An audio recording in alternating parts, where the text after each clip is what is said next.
Hello বন্ধুরা, আবারও চলে এলাম রাত্রির একটা ছোট্ট খাওয়া দাওয়ার মিনি ব্লগ নিয়ে। প্রথমেই ভাত নিয়েছিলাম, ভাতের সাথে কফি নিয়েছিলাম। কপিটা বেশ তৈরি হয়েছিল ইউনিক স্টাইলে। কপিটা বেশ মাখে, আলুটা একটু মেখে বেশ খেতে ভালো লাগছিল। কপিটাও ভালো সেদ্ধ হয়েছিল, বেশ ভালোই লাগছিল খেতে মেখে মুখে। কারণ আমি কপি সেরকম খাই না, ঠিক আছে। কপি এতটাই ভালো হয়েছিল যে খেতেই খুবই সুন্দর লাগছিল।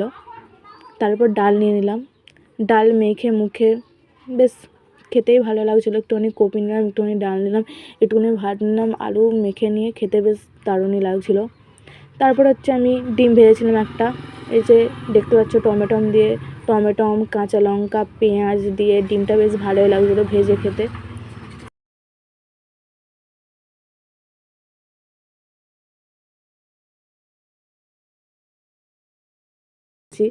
তারপর লাস্ট পথে ছিল চাটনিটা যদিও বা ঝোল হয়েছিল, তারপর কিন্তু ভালোই লাগছিল বেশ খেতে। হ্যালো বন্ধুরা, আবারও চলে এলাম রাত্রির একটা ছোট্ট খাওয়া দাওয়ার মিনি ব্লগ নিয়ে।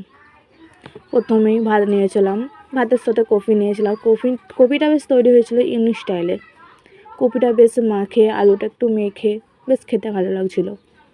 কপিটাও ভালো সেদ্ধ হয়েছিল, বেশ ভালোই লাগছিল খেতে মেখে মুখে। কারণ আমি কপি সেরকম খাই না, ঠিক আছে। কপি এতটাই ভালো হয়েছিল যে খেতেই খুবই সুন্দর লাগছিল। তারপর ডাল নিয়ে নিলাম, ডাল মেখে মুখে বেশ খেতেই ভালো লাগছিলো। একটুখানি কপি নিলাম, একটুখানি ডাল নিলাম, একটুখানি ভাত নিলাম, আলু মেখে নিয়ে খেতে বেশ দারুণই লাগছিলো। তারপর হচ্ছে আমি ডিম ভেজেছিলাম একটা, এই যে দেখতে পাচ্ছ টমেটো কাঁচা লঙ্কা পেঁয়াজ দিয়ে ডিমটা বেশ ভালোই লাগছিলো ভেজে খেতে।